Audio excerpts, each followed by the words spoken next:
Greetings. My name is Mike MacConnel. I'm a conflict mediator, and this is a series of conversations about conversation called Coming to Terms. Today's topic is the big picture conversation about what it is that I do with conflict. And the answer is, I help people understand that it is good news. Of course we don't like it.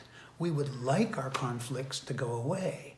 We often resent them and feel that the other person is wrong or the universe has inflicted this on me and it shouldn't be that way. When in fact, it is through conflict, through discomfort that we grow as people, individually, and for society as a whole. That doesn't mean we should like it. Of course, we want to make things better. The question is how. Most of the time, people tend to avoid it altogether, in which case it doesn't resolve, or get a little hostile, go over the top, in which case things can escalate. So let me give you an example. I get a phone call from a couple of grandparents who are very upset that their daughter, we'll call her Lucy, is no longer willing to see them. And they miss not only her, but their grandchildren. And they don't understand what's going on. I have a conversation with them to find out their point of view and discover that they're quite lively, fun-loving people.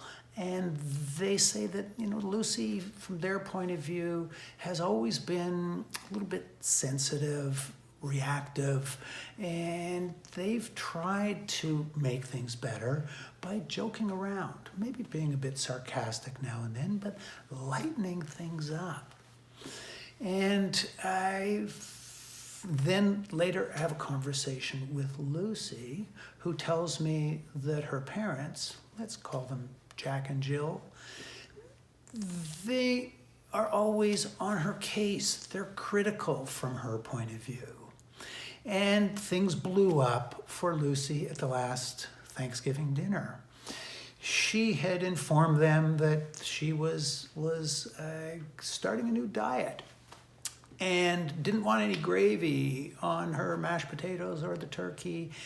Noticed her dad rolling his eyes. Mom said, "Oh, another diet, is it, sweetie?" And she blew up. This is, from her point of view, just another case of her parents putting her down, not taking her seriously.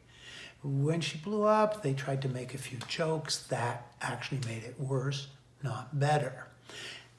And they didn't talk for about a month after that. Lucy just withdrew from the family, didn't bring the kids over, and the grandparents were devastated by that. Turns out Lucy was too. But finally they decided to do something about it. And it's a little bit like what might happen to you. If, for example, you feel that you're out of shape, maybe you're not as strong, you're not as fit as you would like to be. As the song says, there are two paths you can go by. One is to get angry at yourself, to be frustrated. You can go to the gym, but you're flailing at the weights and you're really resentful of it. You're not, you might get more fit, but the process is a very, very stressful one. The other extreme, of course, would be to not go to the gym at all. What we're talking about here is finding a way to communicate that's very much like finding the fitness activity that works for you. It might be yoga, it might be swimming, it might be playing squash. It doesn't really matter. What matters is that you can find something that you are willing to do and that you're going to have to push yourself to do. Because if you go swimming and just float around in the water, you're not actually going to get any more fit. So when it comes to conversation, what we're talking about here is having authentic, essential conversations about things that really matter. And you have have to work at it because it means putting aside the natural automatic impulse to react, to escape, run away, or to escalate and get loud, neither one of which builds the kind of connection that comes when we understand one another deeply. In my work, which as I said is family mediation, at the bottom of it, ultimately, there is love.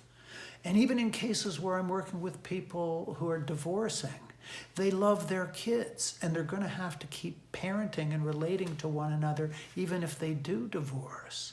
How to do that, how to keep connected with people when there are aspects of them that you might not like. You don't have to like in order to understand and to understand what's really going on. So when we had the conversation with Lucy and her parents, what quickly became clear is that Lucy wanted to have authentic conversations, to be taken seriously. She felt she was being mocked. She learned that that was not her parents' intention. They weren't trying to mock her. Their intention was to lighten things up and actually to get along. From the parents' point of view, they just wanted contact with their daughter and their grandkids and felt terrible when they understood that Lucy, since her teenage years, had felt that she was second rate in her parents' eyes. She soon learned that wasn't the case at all. They were actually really proud of her. Had they ever said it? Had they ever talked about what was really behind their words and their actions? Well, they did in that first meeting. So what I'm encouraging you to do, what I'm inviting you to do, is to look at those difficult places in your life, those difficult people, the situations that give you the greatest stress or anger that you feel most negative about, and shifting your attitude towards them and trying to appreciate that each one of those difficult situations is actually an opportunity for you to turn conflict into connection. And that's why we are having this series of conversations about conversation. And I hope that you will tune in again. If you've liked what you've heard today, please subscribe. If you take a look at the box below, you'll find all my social media information. I'd be happy to connect with you individually if you so choose. Thanks very much for tuning in. Be well.